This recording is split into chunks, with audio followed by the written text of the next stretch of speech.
welcome to Inception. That's all right. I'll just get in something. It's going to be one of those nights. Hello, let's be slightly professional. No, let's not. Hello and good evening to Inception Podcast. This is a special podcast. It's our panel podcast. And we do have a title for it, for where we're going to go. And it's Seeding of Consciousness. So we're going to open the floor. We're going to have an organic conversation. We're not going to be professional. We're just going to be, how many of us in the room? 1, 2, 3, 4 at the moment. We're just going to have an organic conversation and go deep as we possibly can. I'm hoping so deep that we don't just go down the rabbit hole. We get the camping beds out, we have a coffee, and we go deep. So first of all, everybody, welcome and thank you to Inception Podcast. Right, would you like to introduce yourself? So, Faye, hello. Hi, I'm Faye from the UK, which rhymes.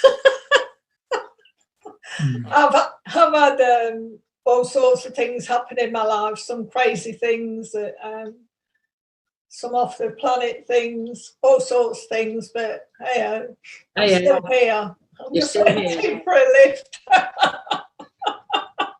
I just know it's going to be one of those nights. Okay, thank you. Chris, who are you? Who am I? Man, you asked me that question last time, and I barely know the answer.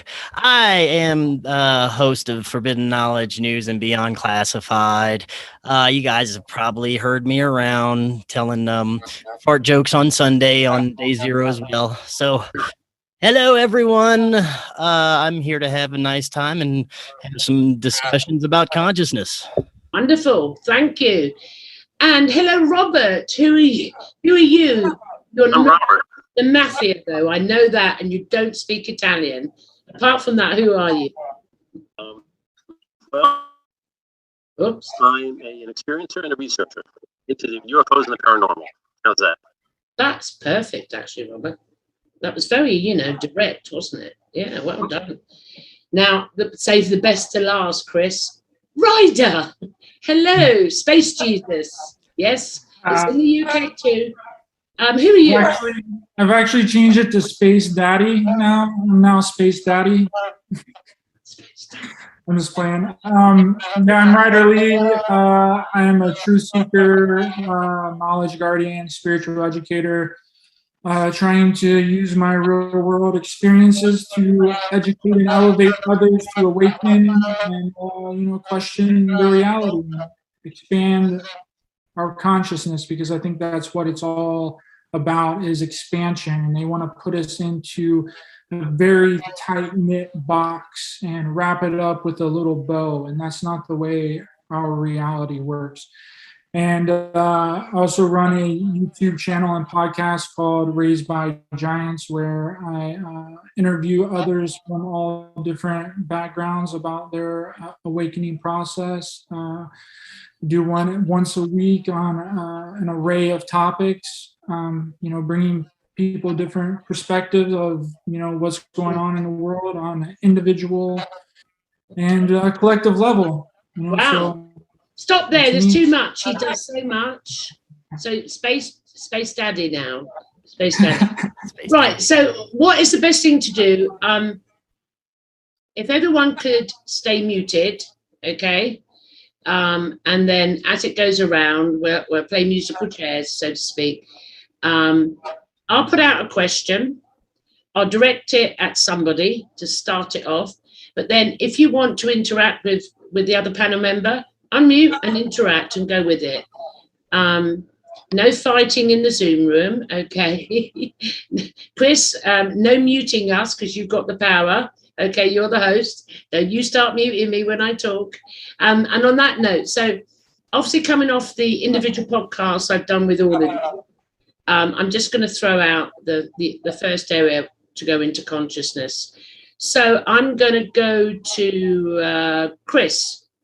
Start off the conversation.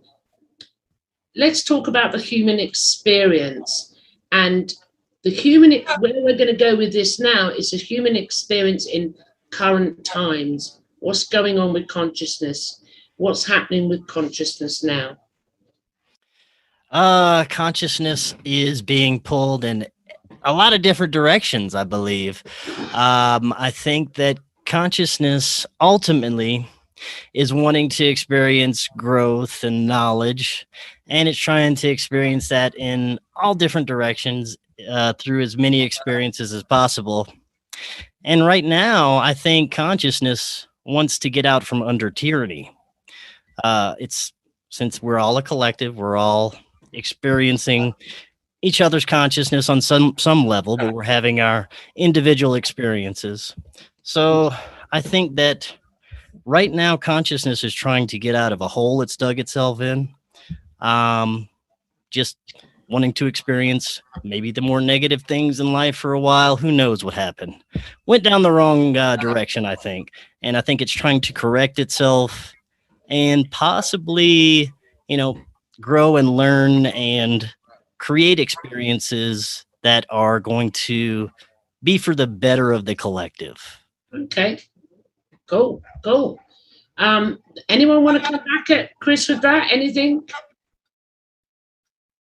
Oh, it's all silent. First time ever. That's fine. Faye? Yeah. I just think that consciousness is expanding really quickly. And as it's expanding, so it's growing, which is bringing all these new experiences in, and it's bringing in different people are going through different realities and different feelings because it's just changing so rapidly. And I don't know, it's if I go back a while, then for a time everything seemed the same. But now it's quickened up so much, and every day it's something else is coming in, and I feel this is how we're evolving, because we're having to go twice as fast to keep up with everything that's coming in. But that's amazing. I can go with that, and I think a lot of other people can. And those that are not getting all these experiences as fast as what some of us are at a different stage of the evolution, and it's the same as anything else. A frog goes from a tadpole to a frog, so it swims, then it gets legs, and then it's a different thing altogether. Okay, I hear you. That's great stuff. Robert?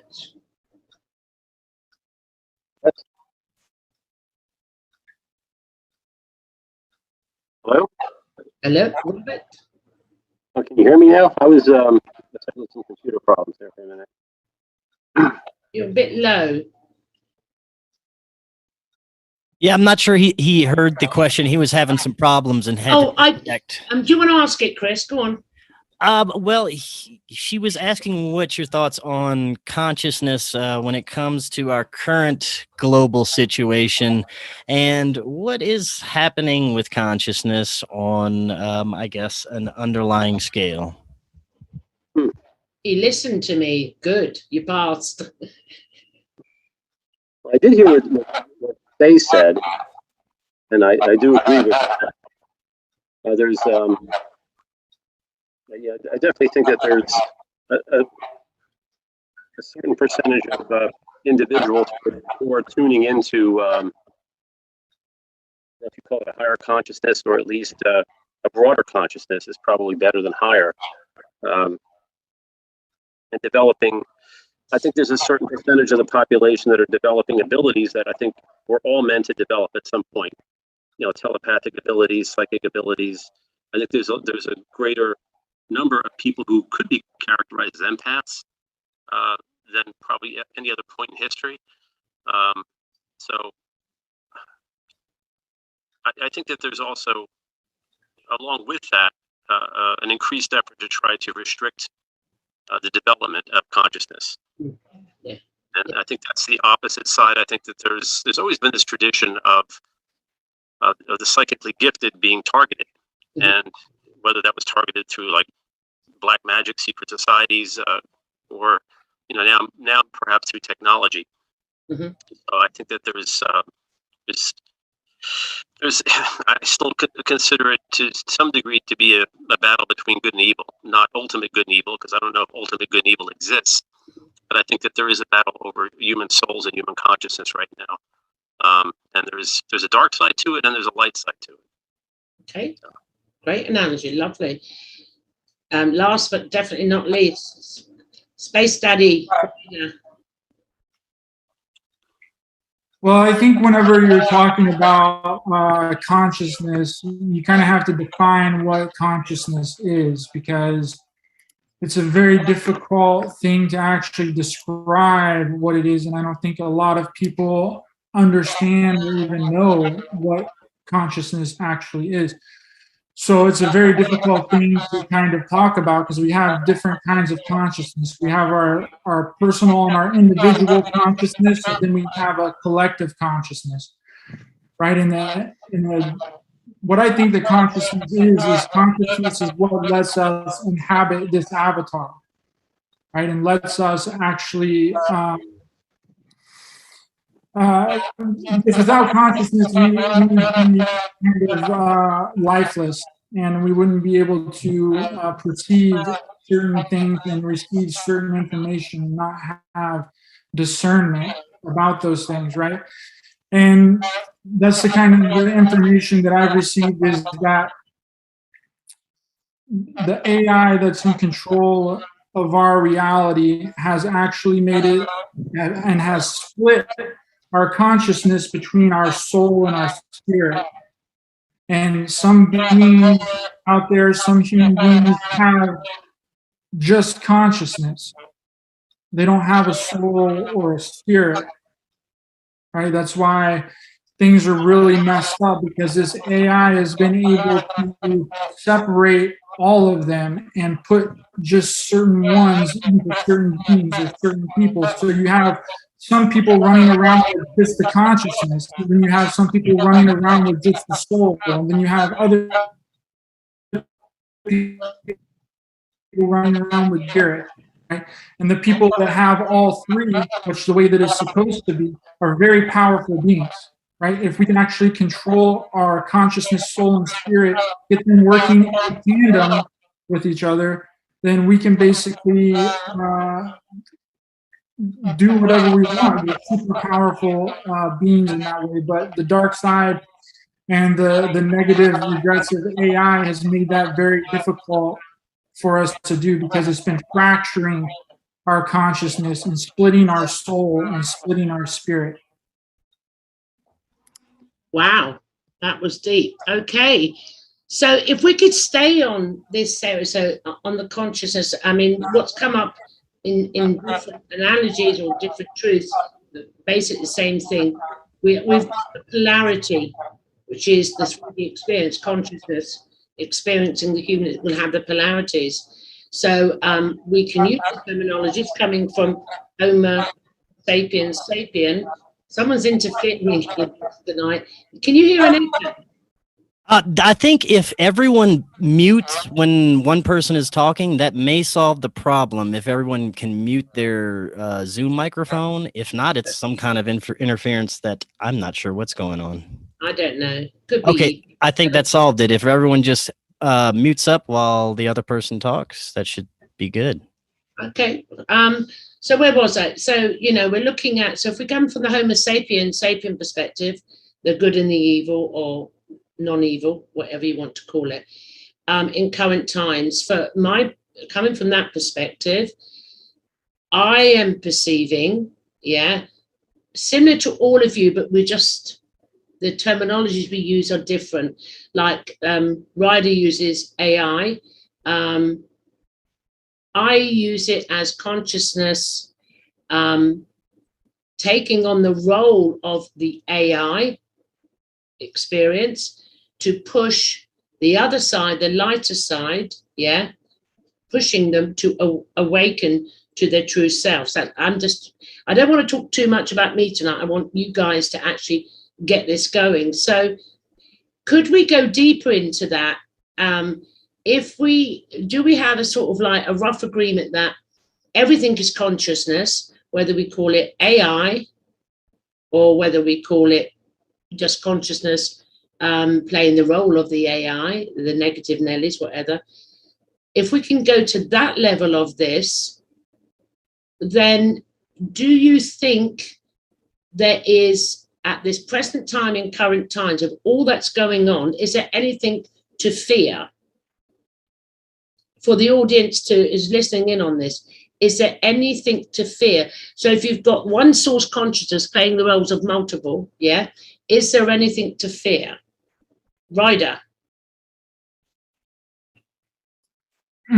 That's kind of an open-ended question, Gloria, because there's a lot to fear, right? There's a lot of problems, and it's hard to nail down just to one issue or one problem, because it's everywhere. We have all kinds of problems in our society. Now, if you're talking about a spiritual problem, that's a different sort of problem. Now, I don't know if you're referring to the human construct and our environment.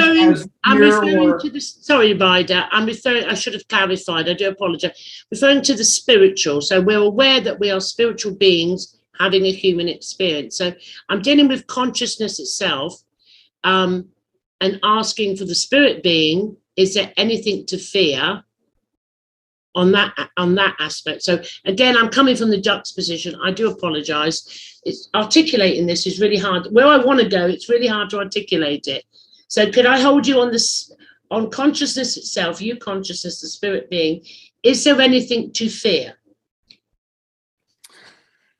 Yes, I think that there is something to fear, because there's a bunch of traps for us to kind of get locked into, not only in this physical world, but spiritually as well. And that revolves around ideas, thoughts, and beliefs too. And then there's also a bunch of different traps after we pass on into the next realm, like a reincarnation trap.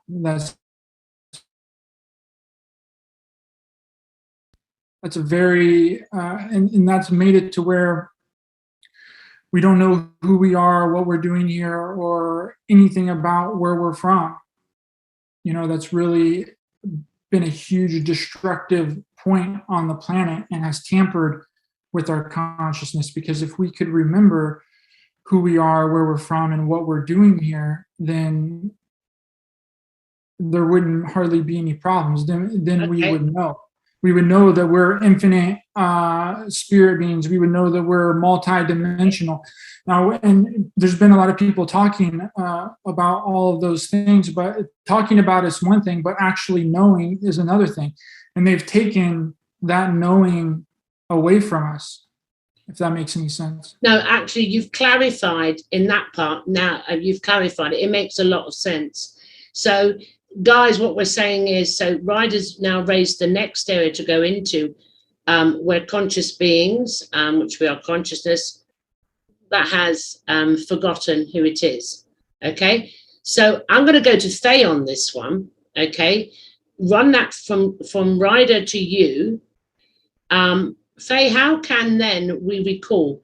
What is it we need to do to recall who we are? Here To we take are. away the fear, yeah. I think we're just, I can't say who I am because I don't know who I am. I know what you mean, yeah. And all I know is what comes in, how I analyse it, and how I interpret it, and what I do with it. But if you ask me who I am, I don't really know, because no, it's not so much who you are, it's if you're aware that you're a conscious being, which you are, okay, Yeah. spiritual being, how do you deal with the fear that Ryder's raised that is going on? The many spiritual beings, Homo sapiens, they're living in fear, and they have even awareness that they are spiritual beings in a lot of the spiritual groups. So how do you deal with the fear or can we deal with the fear? Is there a way out? Well, if you deal with fear every day, then you learn to live with it, and you don't always overcome it. Well, you can't overcome it because fear comes in so many different forms, so many, and can come from so many different angles. And very often, when it's a new fear and you're not used, you've not encountered it before, then it can be terrifying and it can be overwhelming. A fear is only a fear when you don't know it. A fear that you know is a different fear altogether. Yeah. That's how I look at it anyway. Well, the fears that surround us, humanity at the moment, what we're going through, and it's really shifting to, let's say, it's not looking very good at the moment for humanity. We'll just use the human word. I'm going to take this to Chris now, okay? There is a reason in my madness where I'm trying to go with this, bring it out. Chris, what about you? Telling on the back of Faye and Ryder, what Ryder said to Faye, what's your thoughts on this? I think I have a little bit different take than Ryder. I don't think that ultimately, spiritually, we have anything to fear. I think that I couldn't tell you, there may be some kind of reincarnation trap. There may be some kind of thing that will send us back here. But ultimately, I think that there is a way out. I think that we have a way to transcend. I think death is just kind of a doorway to a new realm, to the next step. And I think there's always going to be that next step. We're perpetual energy. And that being said, ultimately, there shouldn't be anything to fear if that's the truth. If we are just consciousness, perpetual energy, and we have the option, or we have the ability to transcend after death, then no, ultimately, we shouldn't have anything to fear. But yes, we do need to remember what we are and who we are. And I think we do that by having these profound spiritual experiences, contact experiences, learning things from each other, and seeking out these spiritual things that help us grow and become and remember what we're supposed to be. Which does help drop the fears, I would say. That's just my tuppence in there. Robert, what's your take on this?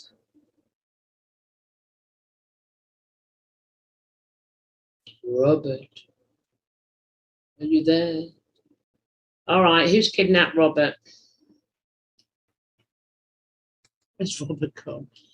Robert, can you unmute, darling? Oh, I think you're muted, Robert.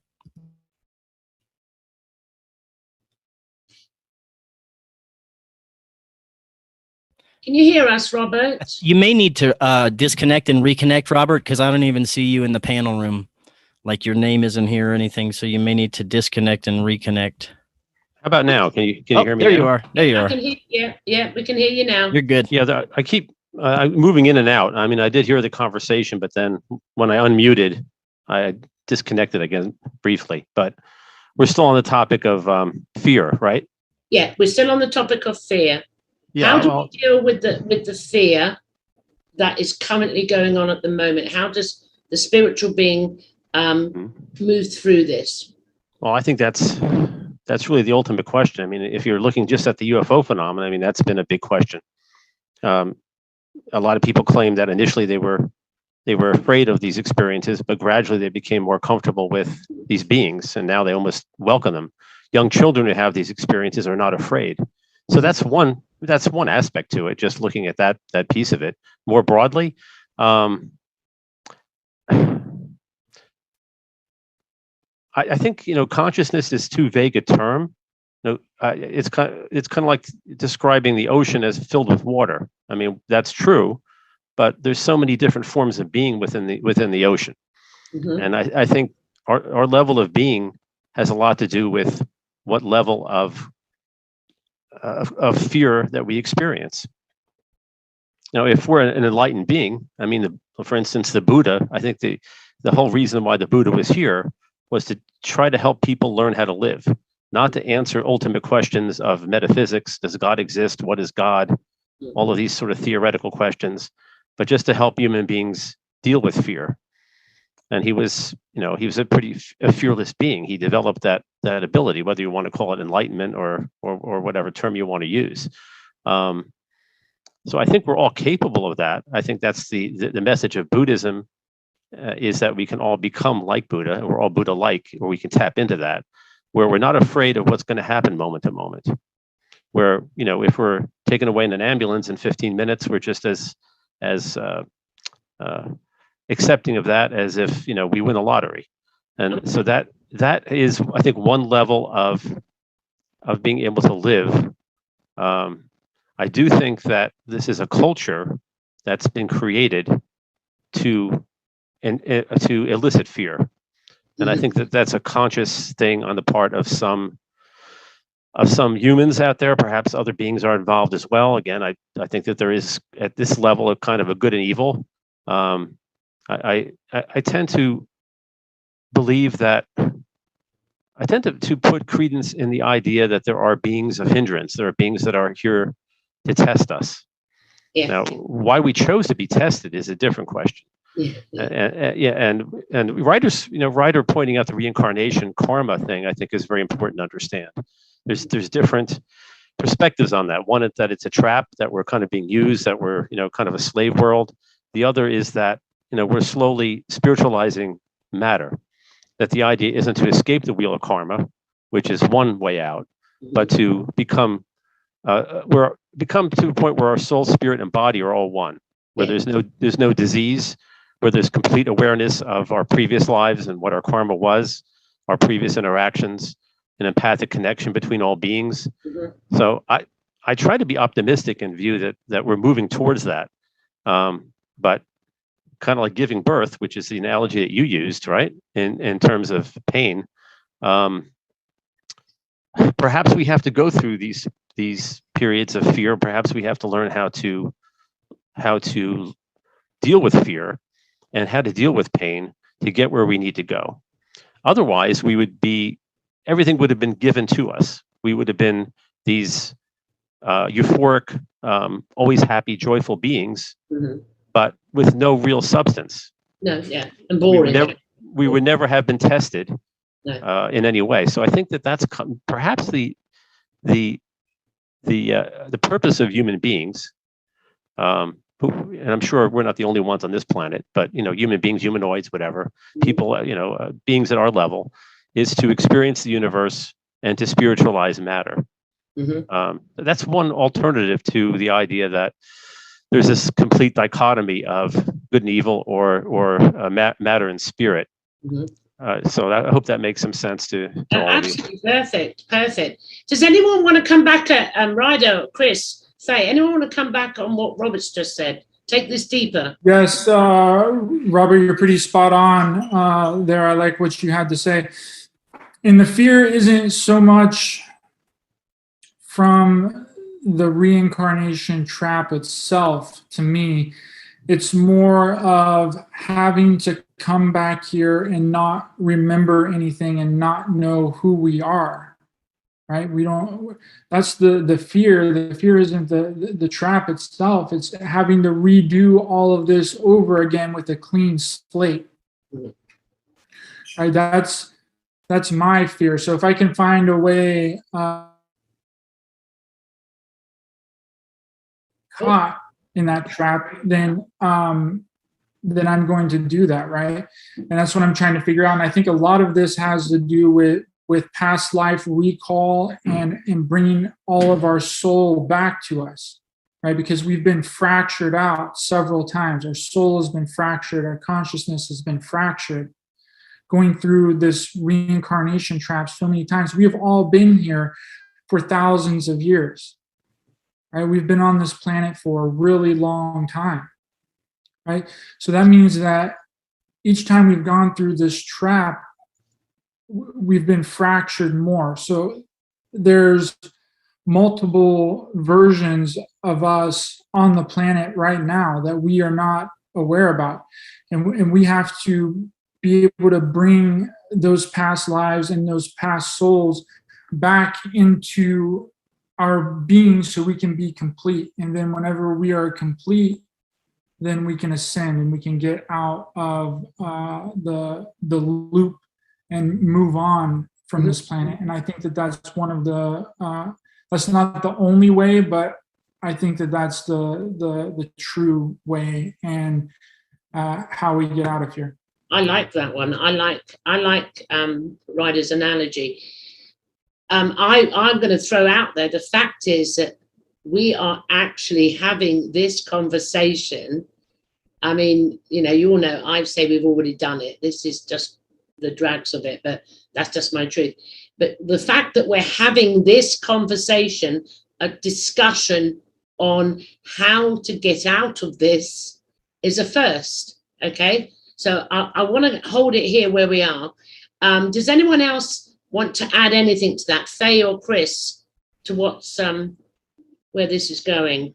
I just, it's my personal thought that a lot of what we experience as fear is learned and introduced to us. I think that at a pure conscious soul level, there is no fear. There's only, pure love and what we are at our true essence. And that a lot of this fear is from, having these human experiences and learning things and having these collective memories. So I just wanted to throw that out there.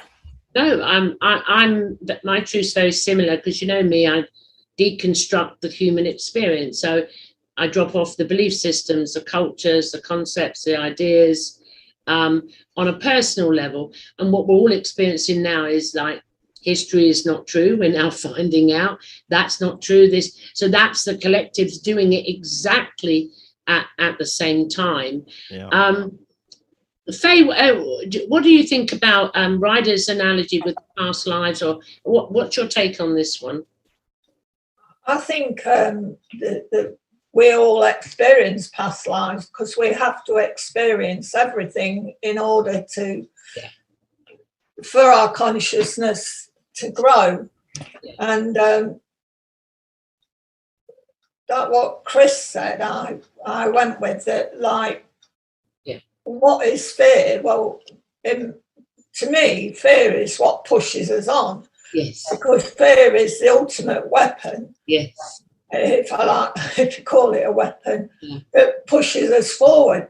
Because if you were standing still and then somebody comes at the back of you and causes fear, then you want to run away. So it propels you forward. Fear does, because it's such a powerful energy.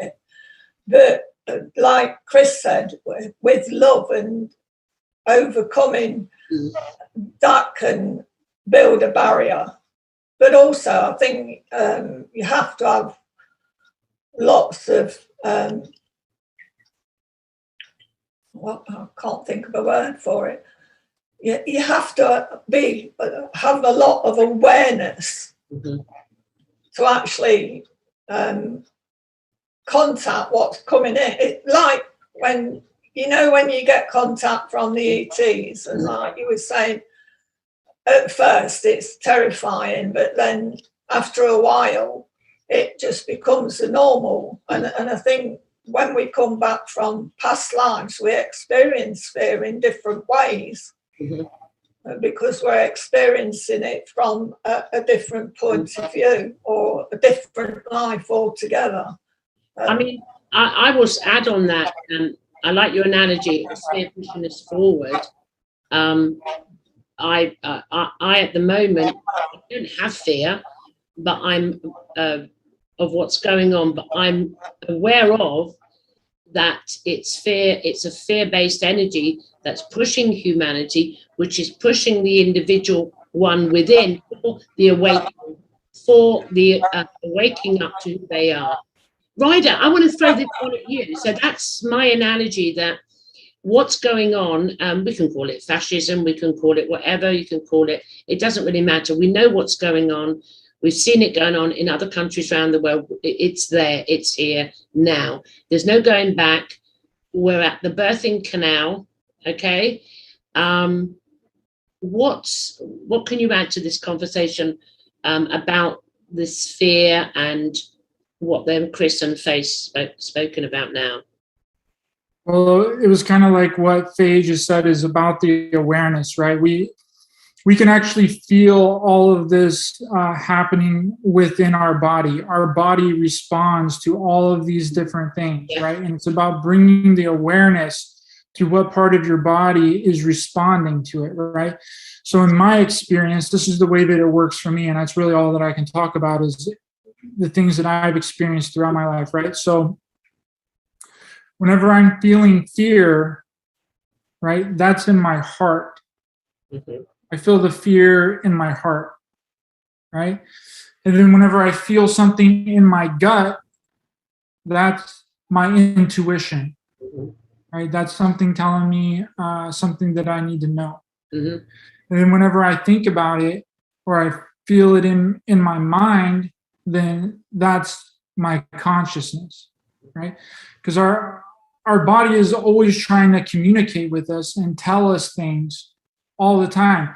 It's just about actually bringing the awareness and knowing to that. And I don't think a lot of people are even able to realize what's happening because they don't pay attention to their body enough. Our body's going to respond when something's healthy for us. Our body's going to respond when something's not healthy for us. When we get a feeling or something about someone, that feeling's normally true because we have that innate ability that we're born with. And this construct is trying to bring us down to destroy all of those spiritual abilities that we first came in with. They don't want us to have an intuition. They don't want us to be able to know what's right and what's wrong. They want to force feed everything upon us, right? But the best advice that I can give anyone that's listening to this is to pay attention, and pay attention to the way that your body is responding, because it's telling you absolutely everything that you need to know. Okay, that's a wow, another wow. We're getting there. Robert, anything to add on this? He's the psychotherapist. He must think we're all, Anyway, do go on, Robert, darling.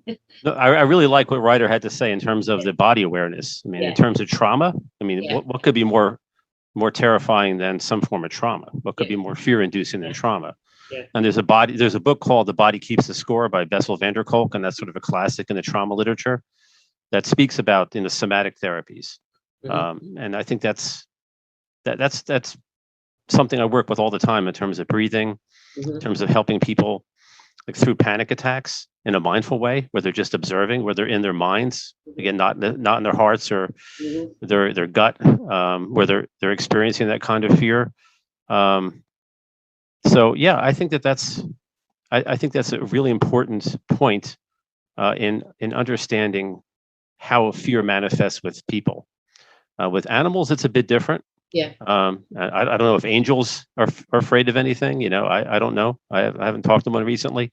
So, I knew you'd crack a joke somewhere. I knew you'd bring it in. Oh, you got to, right? But I mean, there's different levels. Be Italian. Come on. There's different levels of being. So, what scares a dog doesn't scare humans. Yeah. A dog could be scared of a siren. We know what a siren is. Okay. There are things in this universe that scare us that other beings are not scared of because they have an understanding.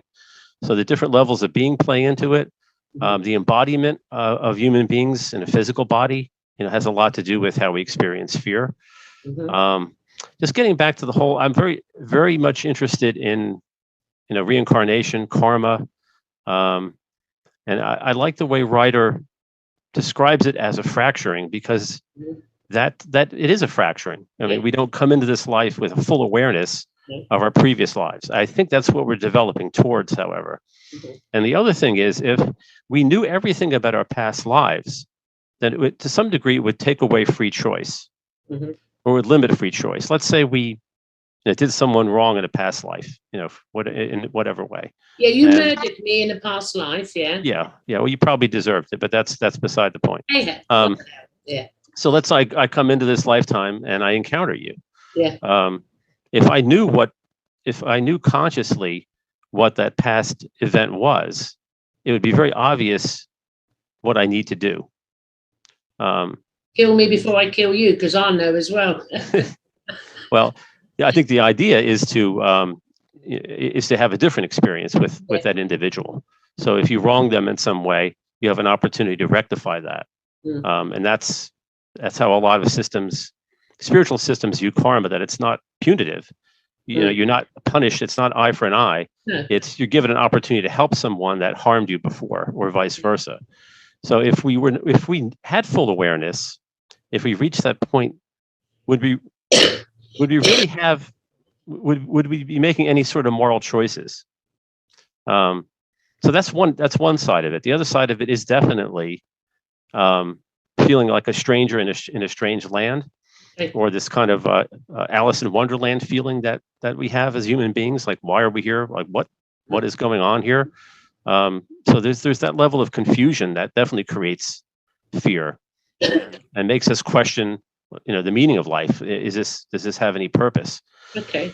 So I don't know. It's beyond my wisdom to completely figure that out, but I think it's a really interesting thing to explore. Just the nature of past lives and why we have past lives, how to work with that material. I think making it conscious is the ultimate goal. I mean, if you could spiritualize what we call in brackets past lives, obviously you know where I come from, the non-duality aspect. But I'm loving this, because it's taken us to the point now. If I throw out a suggestion to you, I'm not saying it's true, because I have no idea what's going on, and my truth's more likely going to change by the end of this podcast.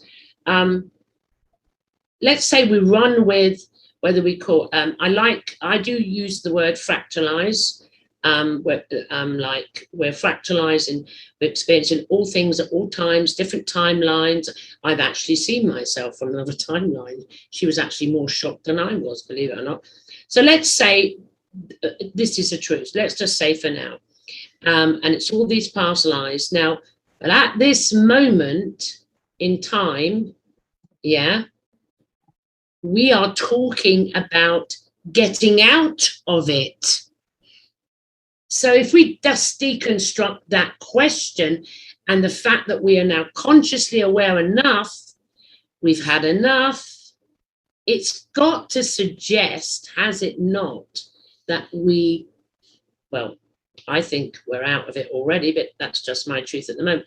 It's got to suggest that even by this conversation, we are coming out of the loop of the past lives, or I call it fractalization. What do you think about that one? And that would inspire the spirit, would it not, with the hope that, as your fear rider, I got to do it again. That's not my truth. Been there, done it and did it, got the badges, I'm off as soon as I can go, so to speak. And it's a knowing, it's not just me, it's a knowing. So let's say this is the case, that consciousness in its singularity and the collective is finished the cycle of the 3D polarity experience.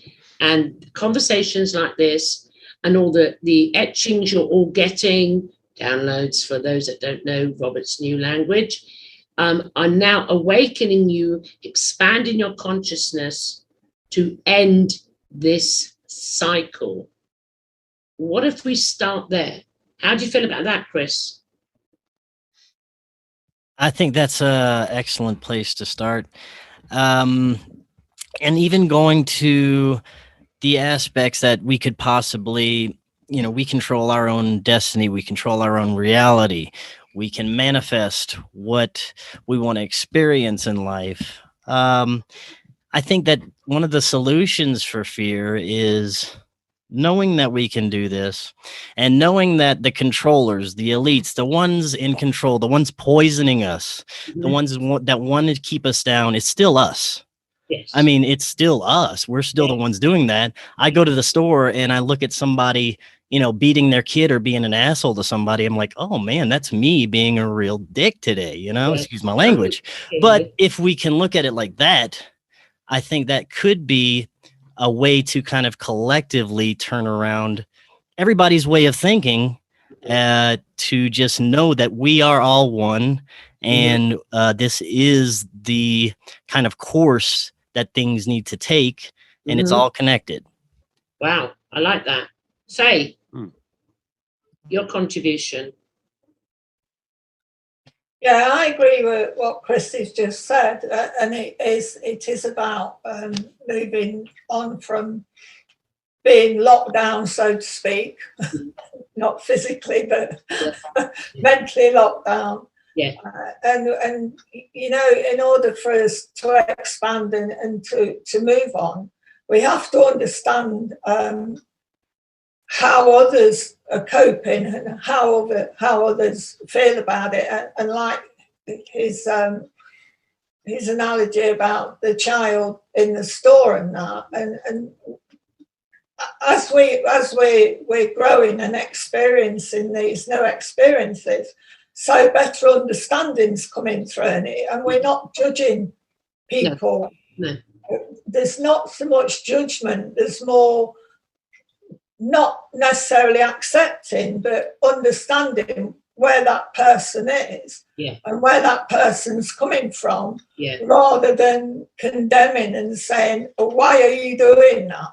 You look at it now in a different way, and you can see that that person still has a lot of growing to do. Exactly, I hear you. In the world of love and growing to do in the world of understanding. But as we said earlier on, everybody's at different stages now, and I do feel that some people have already gotten there more quickly than others. But then this is another question: have they chosen to be on that level? I don't know. All I know is that some are opened up more than others, or there's more understanding. I mean, I'm not a religious person, but if you go back to when Jesus was on the earth, I mean, he wasn't driven by fear. He was driven by love. But it was the fear that actually killed him in the end, wasn't it? That took his life. Because other beings fear. Yeah, I'm with you. Yeah. So you know, it's a bit. Okay. No, that's wonderful. Ryder, come back at that. I'm sure you will. Ryder, what do you think about what Chris and Faye has just said? Sorry, it's freezing up a lot. I agree that everything that happens in our life and every situation that we're in is constantly reflecting back to us what we need to heal within ourselves. So whenever at the grocery store, more than likely that was something that he needed to heal within himself, because our reality is constantly showing us things that is normally wrong with us. And I wanted to touch back on what kind of Robert was saying, because he mentioned trauma. And trauma is a very big fear inducer. And I don't think a lot of people can really grasp what trauma, because trauma can be something super small. It doesn't have to be huge, right, to affect us for our entire life. And whenever something happens and we constantly replay that traumatic event in our mind and in our brain, we become that event, because that us replaying that traumatic event in our mind, our body doesn't know the difference between the event actually happening in real life or it not. So each time that we replay that in our mind, we're constantly manifesting that in our reality. And that's a big reason why people can't get over their traumas, because it's hard to go back and relive it and make peace with it and send it love and cut the cord with that trauma. Right? But that's really the first step in this entire process. And this is how I feel personally, that we get back a lot of our past life memories and get our recall so that we can escape. The first step is going back and taking care of all of your traumas that's happened to you. Doing the work on yourself.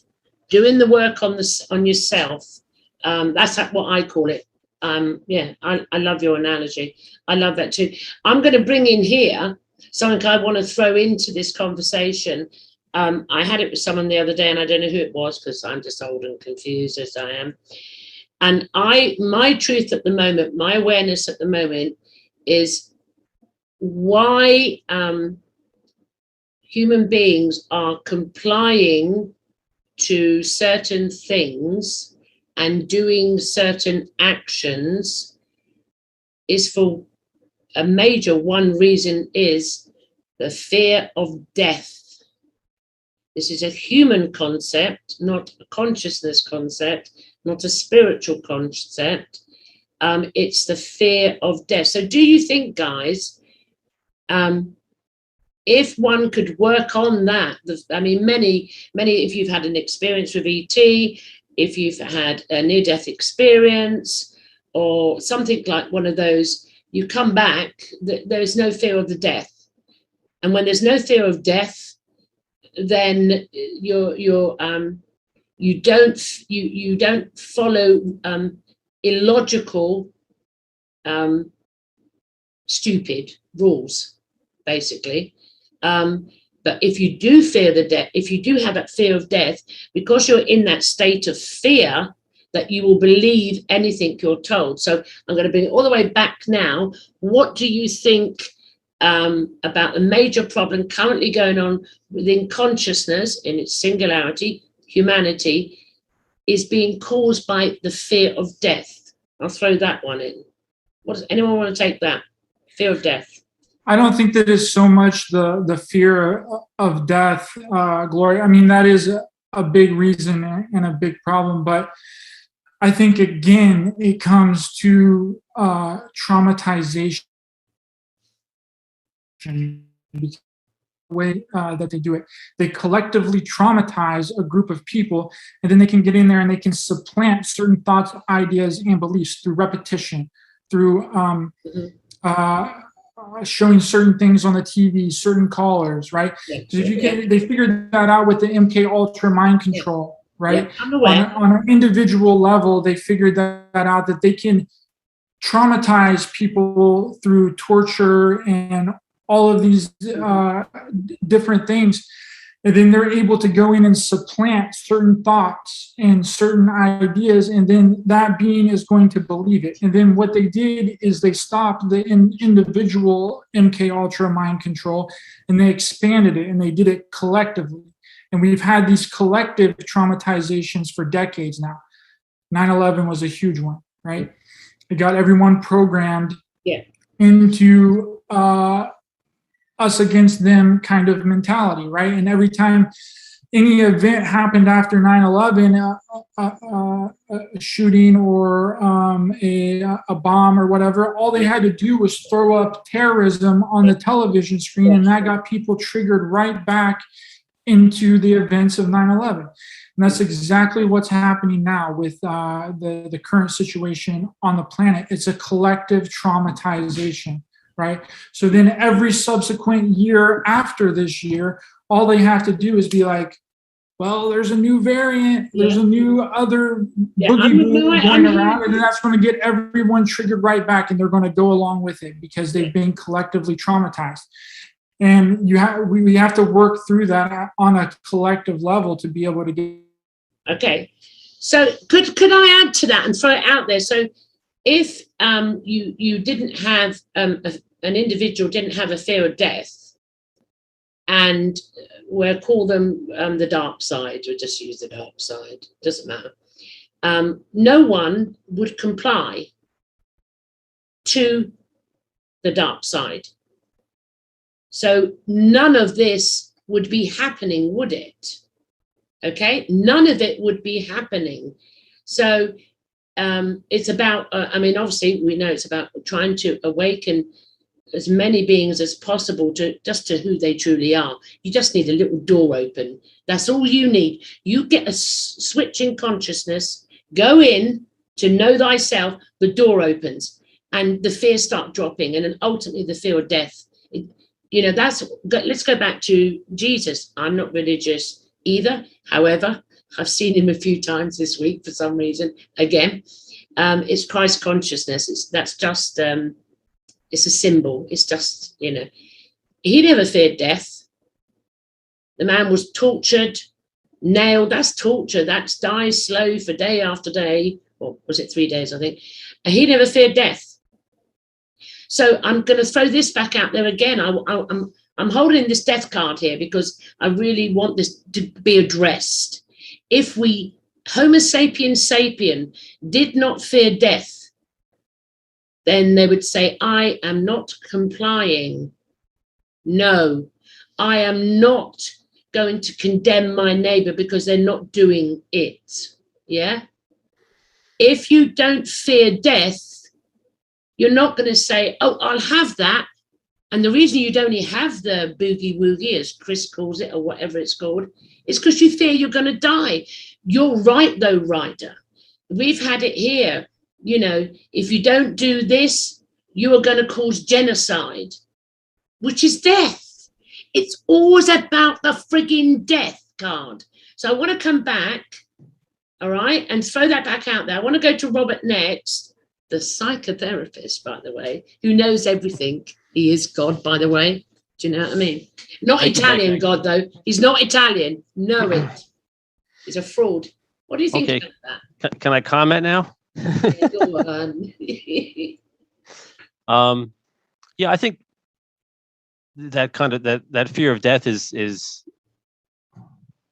significant. I think it's at the root of manipulating a lot of human behavior. Yeah. But I think another window into that is a fear of connection. I think one reason why we're divided up into tribes, nations, black versus white, male versus female. Right now, I think the biggest danger right now is the kind of the balkanization of humanity, dividing us up into groups that fight and hate each other. And that's always been there to some degree, but now it's really being accentuated. Yeah. That's an old that's an old aspect of humanity. The newer aspect of humanity is what we're talking about: the mutual empathy, the awareness of oneness, the awareness of difference, the awareness that we're all different, but we're all one. That's the key thing. And being able to, to see a child being mistreated in a store and not judge. Yes. I think, what Faye said and what Chris said is really, really important. So I think that's what we're moving towards. We're moving away from tribalism. There are forces that are trying to keep us stuck in tribalism, in blood connections and nationalism and all the nonsense that's out there on both sides, the so-called left and the right. I mean, it's a fictional battle going on that's just being manipulated. So I think it's a human fear of connection, of understanding our fellow man, and that fear has been has been nurtured for hundreds of years. Getting to know someone of a different race, getting to know someone of a different nationality. I think that is more front and center right now in terms of the challenge for humanity than our fear of death. The fear of death is kind of the ultimate card, though. I mean, like you said, the genocide, dying in a terrorist attack, all these images we have of our mortality reinforces this idea that we have to fight, we have to battle with each other. But do you agree, though? Do you agree? You don't have to agree. I'm just throwing out there this analogy. If we collectively, there's many individually that don't fear death now, billions, especially in India, by the way, because they know they're all gods. So do you think if humanity, especially in the Western world, became aware of who they truly were, conscious being having a human experience, they would have no fear of the death, obviously, then all of this would just stop, would it not? Because they wouldn't comply. Well, that's the hope. I mean, I think we have the free will to do that. There's nothing stopping everyone from getting up tomorrow morning and saying, I'm not going to fight. I'm going to put my gun down if I'm a soldier. What keeps us stuck in that, or is layers and layers of cultural conditioning. And, ultimately, I think the fear of death is the ultimate fear. But I think that there are layers of fears, layers of trauma that have been created that keep us in this loop, keep us in this cultural loop. I hear you on that one, but the current goings on, I mean, I know it's been going on for thousands of years, and since 9/11, I totally concur with Ryder. But currently, the one thing that's turning Homo sapiens sapien into zombies I use that in a very positive way, is the fear of death. The whole program, the 9/11, if we don't do this, they're going to do that to us. Okay, that was against. But this now is, if you don't do this, you're going to kill humanity. It is the fear of death. Yeah, I agree with that, but I think it's a little bit more complicated than that. Okay, no, that's fine. Yeah. I mean, it's a fear of death. It's a fear of, let's say, Arab terrorists killing us. So we have to hate Arabs. All Arabs are terrorists, and all Mexicans are rapists, and all this other nonsense. Yeah, but the fact is, we can't go hating the bug. Does that make sense to you? Do you see where I'm going with this? Yeah, we can hate the Arabs. No, we can't. Do you know what I mean? They would say, hate the Arabs, they're terrorists. Hate this, they're that. But I'm trying to pull it round. We can't hate this bug. I'm not going to give it. I'm not even going to give it the time, my energy to speak its name. That's going around since 2020. The bug. We can't hate that. Do you see what I'm saying? Yes, so but we can hate the people who aren't wearing masks, or we can hate the people who are wearing masks. Yeah, we can hate the people who are vaccinated. We can hate the people who aren't vaccinated. Yeah, that's the layer. That's where they're trying to trying to pit us against each other. Yeah. Of course, we're all afraid ultimately of death. Some I think are more afraid of death than others. Yeah. And fortunately, there are a lot of people, I agree, who aren't afraid of death. And I think that the more people who are able to let go of that ultimate fear, the healthier we're going to be. Oh, yeah. But the core of the phenomena that's going on right now around COVID, and I'll say the word COVID, is trying to divide people up into these camps and creating this war between people. And the polarization, it's another lever to polarize people. And there very well may be a biological bug out there. It seems to be. I mean, it seems to be killing people, whether it was manufactured, whether it escaped, whatever. It doesn't mean that that's a hoax, obviously, because people are dying from it. It's what's being created around it and how it's being handled, how it's being portrayed in the media, how people are, enraged at each other over how to deal with the situation rather than developing some sort of mutual empathy. So what we need is more Chris's in the world. Yeah. Yes. All right. Okay. Right. We saw that. Hold on. We're not going to go down that road yet. Just you zip it for a moment. I forgot what I was going to say. Ryder, would you stop it? You've got detention now and you stay after class. All right. Stop that confusing me. It doesn't take much. I wanted to go to Chris. You see, I had this flow going there and Ryder just picked it up. Right. Chris, can we come back to the fear? All right. I can. I'm glad you did. We're not going to say if it is. All right, guys. Ryder says it's all a hoax. I'm not stopping. It's his truth. Everyone's got their own truth, but he just threw me. I was flowing there, the good interviewer, yeah? And Ryder just fucked that up, right? So detention. Sorry, Gloria. I didn't mean for everyone to get their attention drawn to that. Yes, you did. You little instigator. Now, just mute yourself now. I'll come to you in a minute. Definitely. Oh, what? Chris, come back. So, Chris, going on this fear, what can you add to the current conversation? How do you feel that if the more beings that awoke to their true self, would start to see, like your analogy you gave of the boy down the shop, would you like to go deeper down that road, please? What do you think we could just do tomorrow, as Robert said? Get up tomorrow and do it. Well, I like to speak on my own personal experience with this.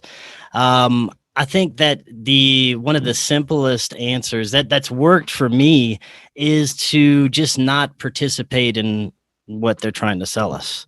Just live my life like I'm happy, I'm normal, this is great. I'm, everything in my life is wonderful. And it is. I mean, I don't even have to watch the news. I don't have to pay attention to anything going on around me. My life is good. And I think if everyone acted as if their life is good and everything is fine, it would manifest around them. I can, that's just my own truth. That's what I've been living, and that's what's worked for me so far. And it may work for someone else. I don't know, but it works pretty damn good. It works for me. I don't have a TV. Never watched TV in years. I do see the news that comes up on the internet. I don't live, it's just my truth. I get on with my reality here, and I'm aware that I create my reality. I'm aware what I put my attention on. I will attract into my reality. I'm not saying it's not going on. It is going on. It's a human experience, but I'm aware of it. So I don't get attached to it. At the very beginning in 2020, I had to look at the laws to obviously not get myself arrested. So I couldn't go. The British law was you have to go outside to have sex. I can say it again, not inside, because you're, give the bug. So I couldn't do, anyway, you know what I mean? But I just aware of what are the rules and regulations. Now in UK, I can't fly anywhere. That's fine. I won't fly anywhere. I'll just visit people in their dreams and have a blast there. So I come from that, but not everyone can or does.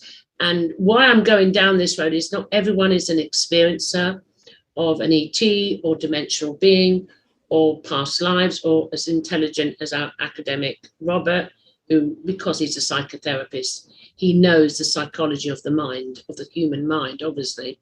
I just like to insult him. It makes me feel good because he insults me. So can we take it now, with all that we've got between us, and we've all come from different truths, different avenues, a bit here and a bit there, what do you think we can do to, I want to say speed it up? Robert knows I'm a speedboat. I'm gone. I'm out of here.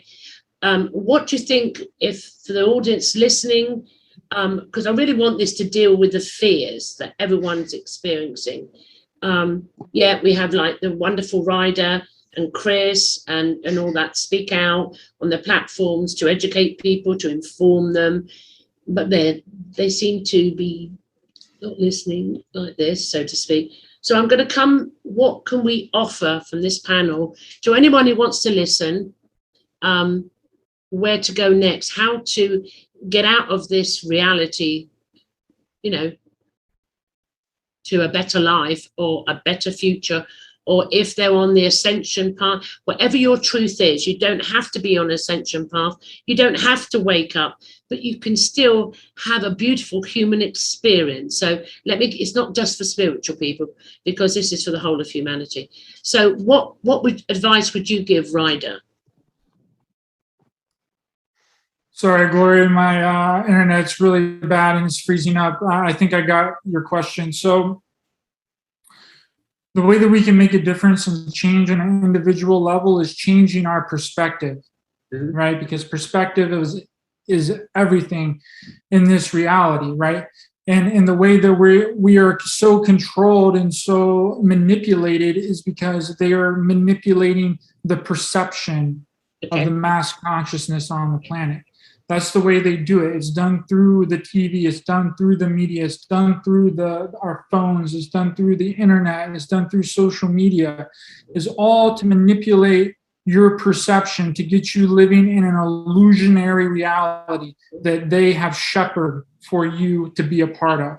Yeah. Right?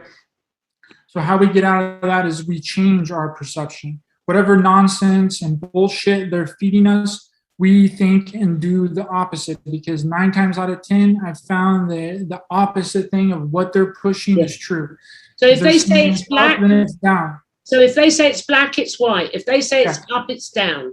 That's what you're basically. And what they've done, Gloria, too, is I'm just going to talk on the thing that we were kind of talking about before this, because I think that it's important. I'm not going to mention any names.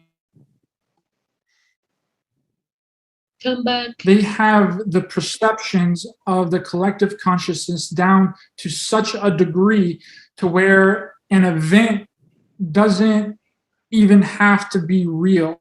Yeah. As long as enough people believe that it is. Yeah.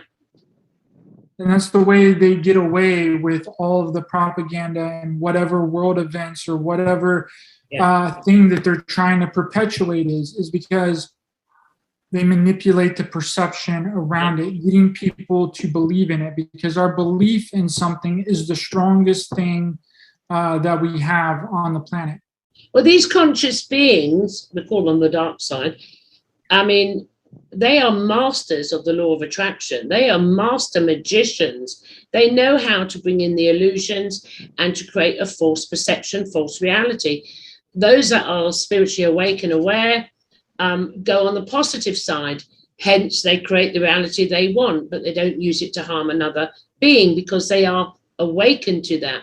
But these guys, of course, they do. They can. It's been going on for tens of thousands of years, or hundreds of thousands, more likely. So I'm aware of that. So, give us another one. Having that awareness, what would you advise people to do? You know, for example, I don't know. There's talk now that we're going to have to. There will be a future lockdown because of climate change. Okay.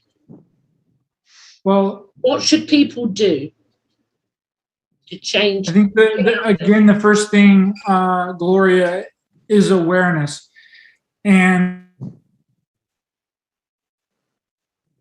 being controlled and manipulated.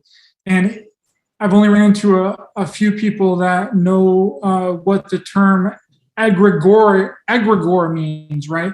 And if people don't know what the term egregore is, Google it, like the people listening.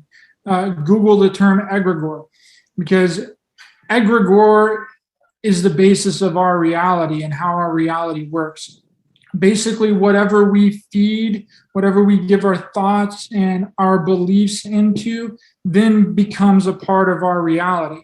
So we have to watch what we're feeding and what we're giving our thoughts, ideas, and beliefs behind, because that in turn trickles down into our reality. Again, making something that might not be real seem to be real.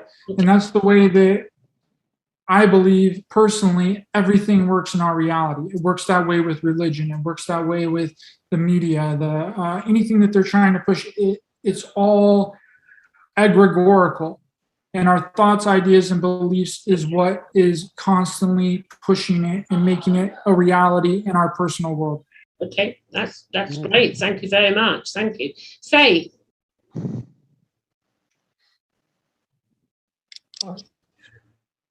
I go with Chris, and you know, we don't have to be in it. And there's one word that's not been used, and that's choice. Yeah. And we all have choices.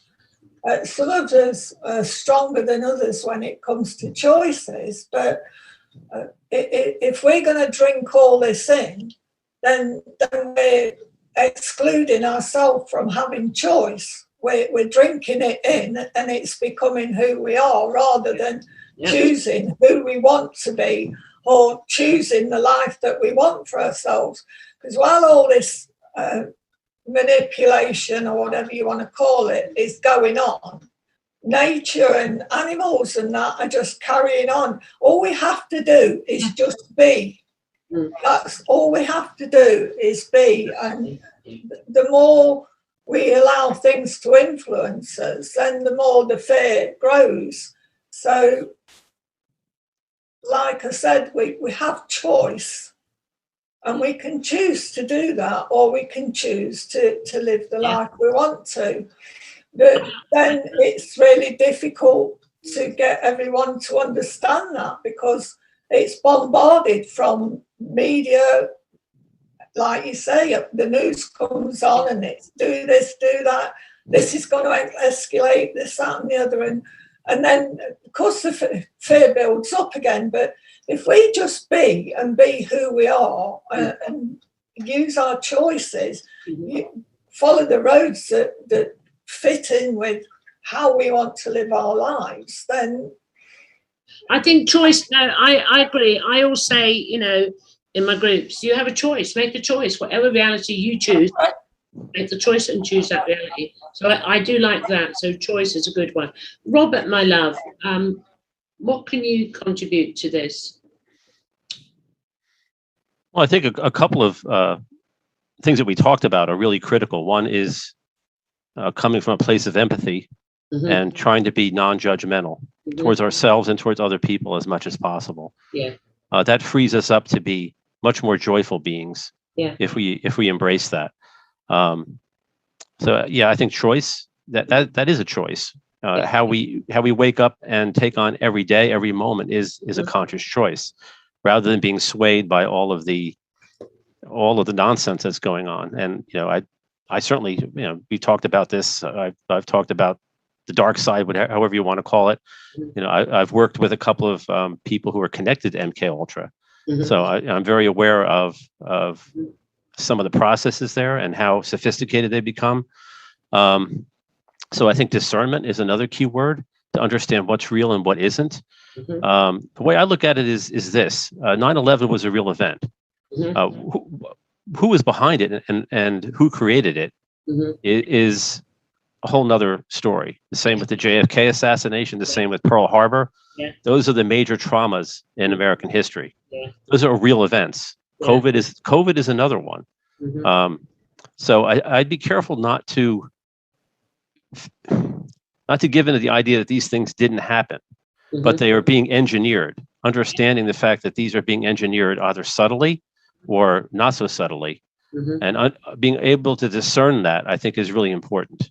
Otherwise, brilliant discernment. Yes, another one. Choice, discernment. Brilliant. Otherwise, it's possible to look foolish and to deny that something's happening when it really is. It is. But we need to get under the hood and understand who's behind it, not deny that it's happening. If you understand what I'm saying. I hear you. But I think that trauma is, that's again been one of the themes here. Being able to, there's a concept called diffusion in therapy. It really comes from kind of the Buddhist concept of non-attachment, and that's diffusing from fear, diffusing from negative emotions, diffusing from narratives that we create in our head, and just allowing ourselves to be. It's a form of mindfulness where events happen around us. It's not that we don't care. If someone's in need, we'll help them. Yeah. We're not robots, and we're not numb to what's going on. Yeah. But not be invested in the outcome. Yeah. But being able to allow ourselves to be our own individual beings. Yeah. And I think that's part of what Chris and Faye were talking about. I think those. That's really good. They brought in the choice. You brought in discernment. Two major things that we all need to use daily, because we're all going through this together. The experience. But that's anything else you want to add to that before I go to Chris?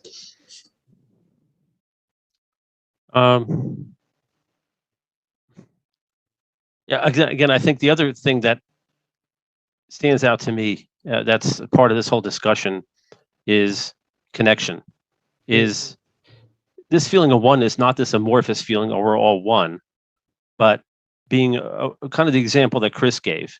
Being able to come from a non-judgmental place when you see someone that's filled with anger or hurt, and being able to relate to that as another human being, and enhancing our connections with each other, breaking through these divisions that are being created for us. Again, the black and white, the male, female, the Chinese American, all of these different connections that are being engineered to keep us to limit our consciousness. Perhaps it's a test for us.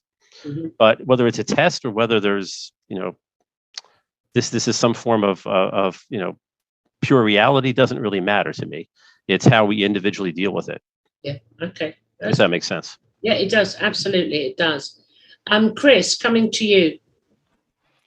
Well, I think that when it comes to creating our best future and our best reality for what's coming up, I think that if people take the first step, and each and every one of us, we took the step to come here today and to share our truth and our perspective from our different truths and different sides of the world and our different experiences and realities, but we all came together here to share our different perspectives.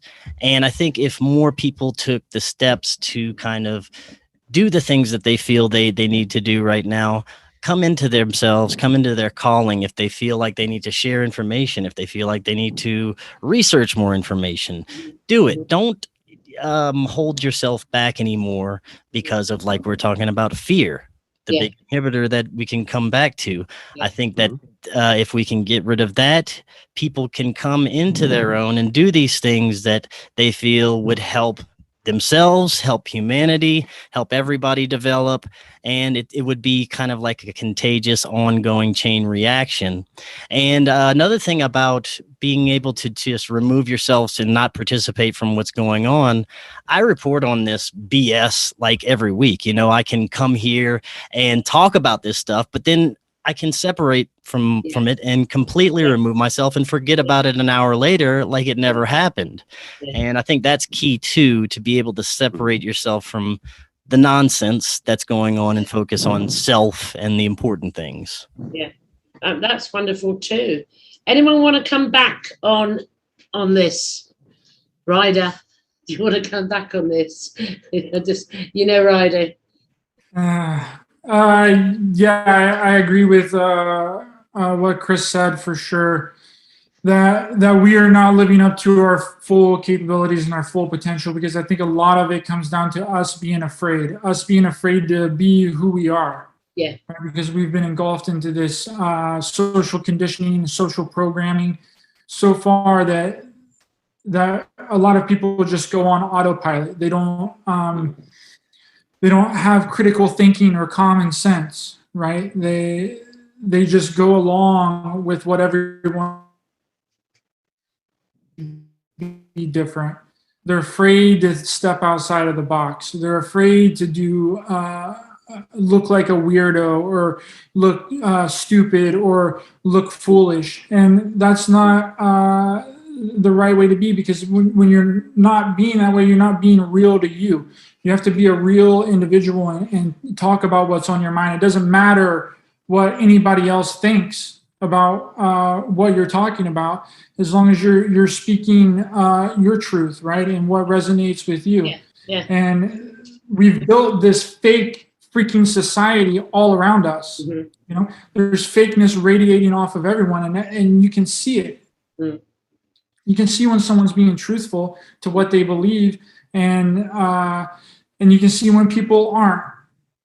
It's very easy to discern that, but that discernment they're trying to get us away from, to where we don't know what's up, what's down, what's left, what's right, what's right for you. But it all comes down to you as an individual. Yeah.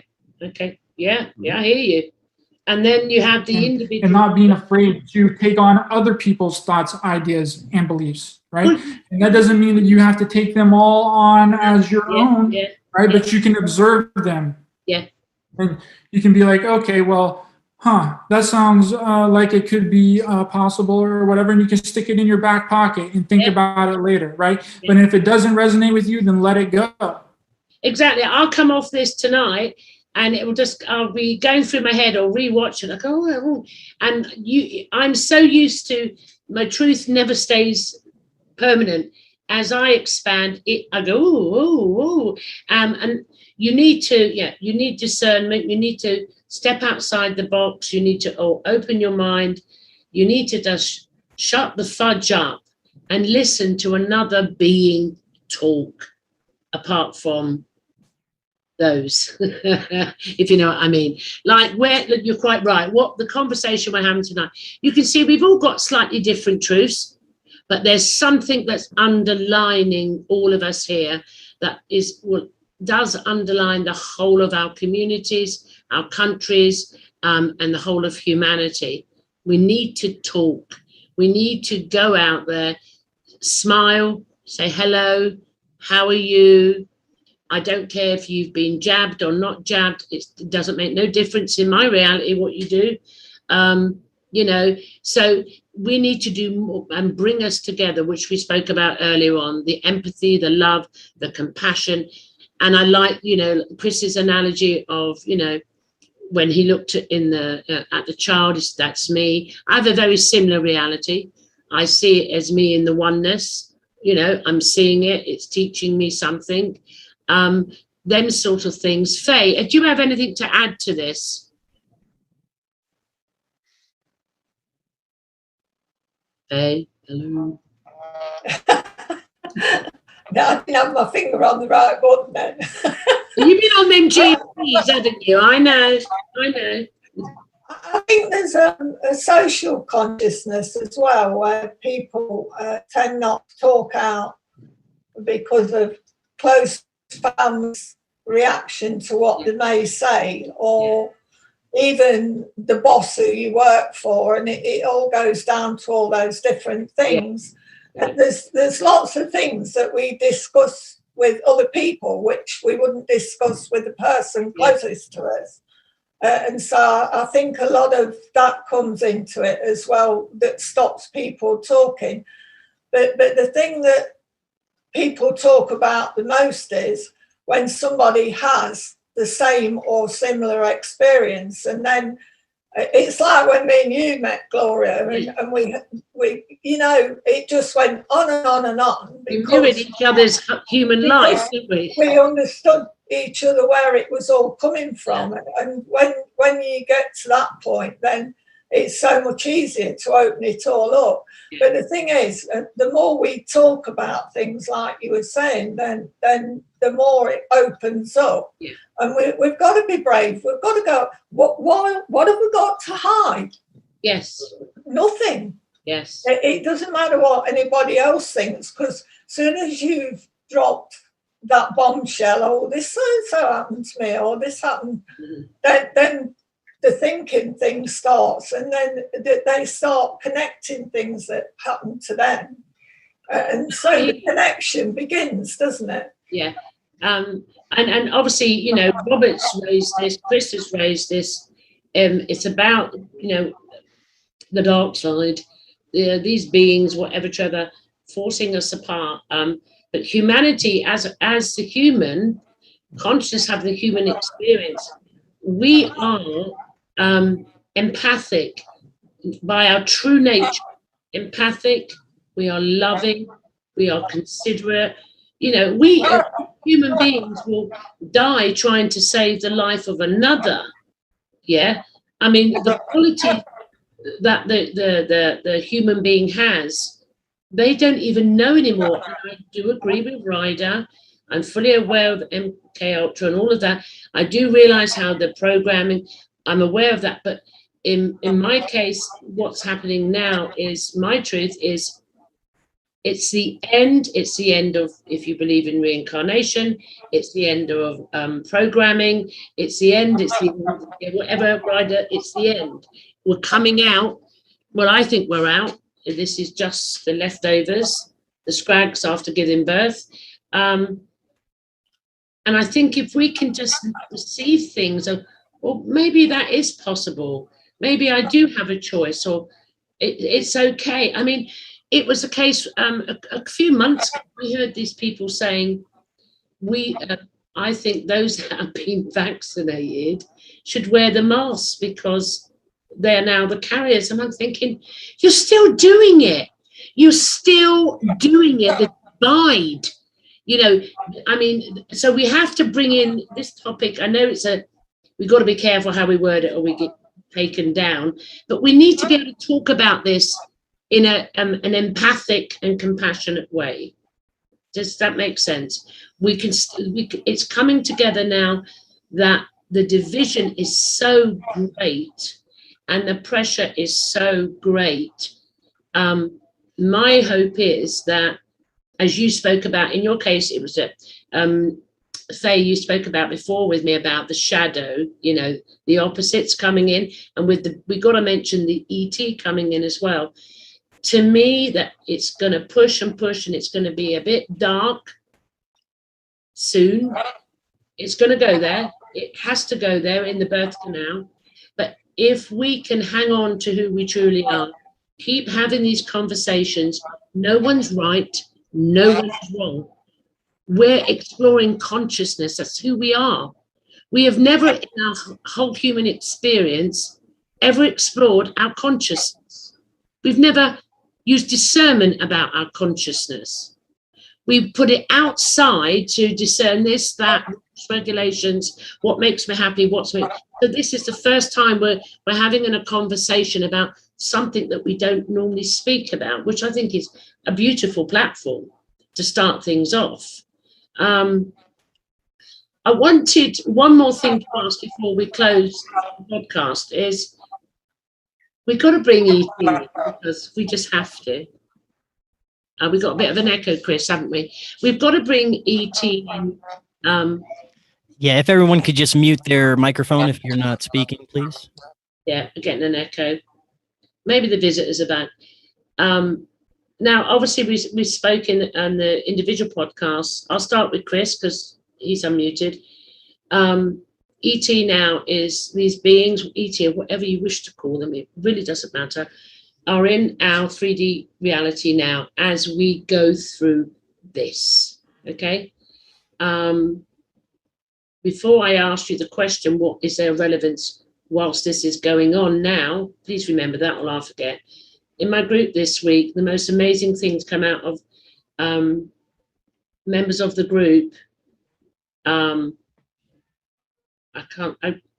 I can say is they are now starting to see that these beings are manifesting in their reality and they're not experiences per se. So I'm talking about it's all happening now. Chris, what is the relation? What's going on with ET now as we go down this, I call it the birth canal. Well, we spoke about this whenever I was speaking to you last time on Inception. You spoke about it on my show. Yeah. I have just like you, a constantly evolving view of what's happening with ET and the nature of our reality. Well, right now, currently, I believe that extraterrestrials, or what we perceive as these beings, are possibly more of spiritual entities connected to our personal selves. I think that they're more of guides for us, and they might appear to what is easiest for us to comprehend and understand at the time. There's a lot of talk about ETs and UFO in the mainstream. Maybe that's easier for people to see than, angels or four-eyed boogity boogities or whatever shows up, So that's just my truth right now. I think it's, in a way, it's our guides waking us up and saying, hey, you got to get your stuff together because it's about to get a little difficult. So that's just my truth at the moment.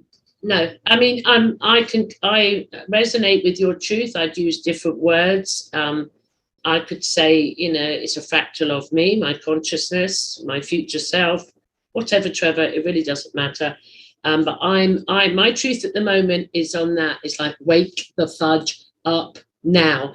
And I've got to say, the etchings coming in, and I can't even the stuff that's coming in is unbelievable. If it's coming into my consciousness, it's going to, it's like, or some people use the terminology, if you're a medium, you know about it, your higher self, whatever you want to call it, is now spirit, as Robert said. For me, spirit and matter is verging as one. Now, we're at the end. We're done. No more past lives. No more. It is it. So I'm similar to you with the ET or beings. Faye, I've got to come to you. What's your answer to this one?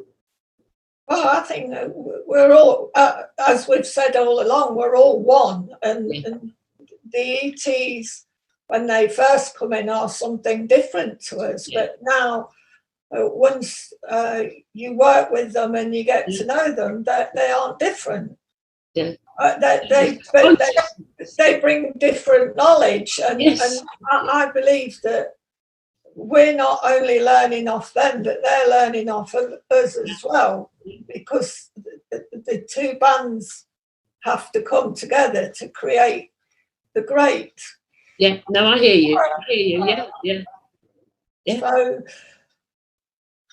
I feel very privileged that I've had these experiences, and I'm sure a lot of other people do. But to be contacted and then to feel the greatness of what comes after the fear, yes, is just the bee's knees. It is the bee's knees. I'm believe it or not, in all the shit that's going on, I'm exactly where I should be. The time is now, and it's a privilege and an honor. And yeah, I agreed. But hey ho, but I got to meet you guys. I love that one. Thank you for your truth, Robert.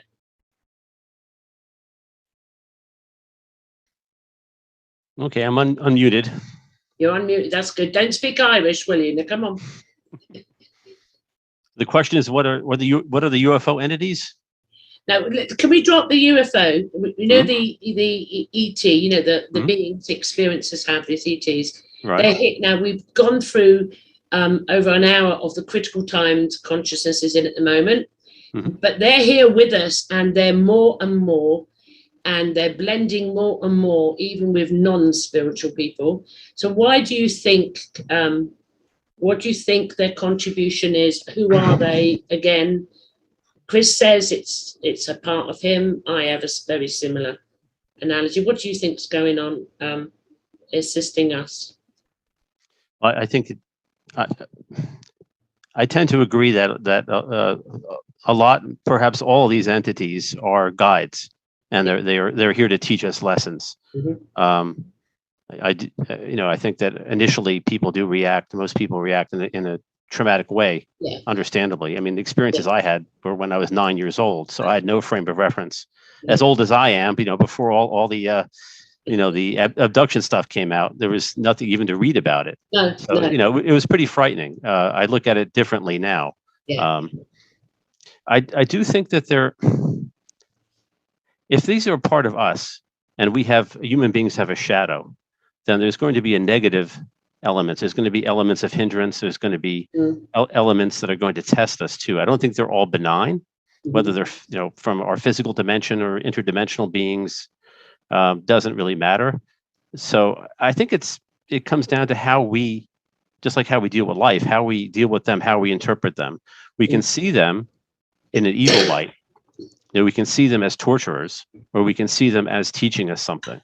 So I think, to your point, I think we are at a crossroads, an inflection point, whatever you want to call it, where hopefully all people will kind of break out of the shell that we're in right now, to a higher, deeper consciousness, broader consciousness, whatever you want to call it. A merging of spirit and matter is how I look at it. I mean, hopefully all beings can. I think the potential is there for everyone to be able to do that. If you're human, you have that potential. There aren't any special people. We're not special because we have more or less interaction with whatever these intelligences are. I think everyone in their own way interacts with those beings in that dimension. We all do that when we sleep. I mean, that's part of what dreams are about, as we've discussed. So I think that this is a time where, as every major point in history, human spiritual development, I think we can go either way. And I think that it's not for me, it's not a humanist ascension. It's a spiritual awakening. It's just nothing to do with the physical, but it's a spiritual awakening. Yes. I'm an optimist is the word. I don't like the word positive no more. Can we erase that? Because I'm sick of hearing positive. I don't want that word anymore either. I'm an optimist. It's going to get difficult. It has to get difficult in the birthing canal, but it's all going to be good at the end. It's still. I really love that analogy of birth. I mean, it seems so obvious, but the way it's as simple as that just shows you for a new life going through. And for those that haven't heard it, I've got to do it again. I put the analogy of the experience we're all collectively going through is, if you're a woman and had a child, when you're in labor, sorry, ma'am, Your back is like someone's got a razor blade or Stanley knife and slicing you and stabbing you. Your stomach's got hot coals in it burning. You're the closest to death you ever get. There is no pain. You can't even describe it. And you go through this. It seems like an eternity. You nearly go unconscious. It's just torture. And then all of a sudden it stops. And then life and breath of a newborn, a new human. And you fall in love. And the whole reality shifts. You play the role as the parent, okay? And I use that analogy with what's going on at the moment. And we're now in the birth canal. We're down there. We're ready. We humanity, even going back to Ryder's truth about we've done the human experience of reincarnation or at the same time in all places, not past lives, it's all in the now, but we've done that. We've done it, we've been there, we've got the scars, we've got the memories. We're now dealing with all the traumas. We're bringing them up, dealing. Chris looked at someone and said, that's me. That's what doing the work, yeah? That's my analogy of the birth canal, and we're nearly there. And I'm glad you like that, Robert. All right, thank you. I'll send you a check in the post. Okay. Ryder. I'm scared to ask Ryder. He's going to say sight. He's going to... Go on, Ryder. Last one speaks, Ryder. Well,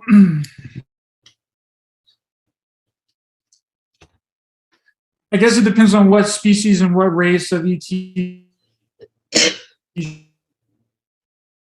Oh, don't freeze now.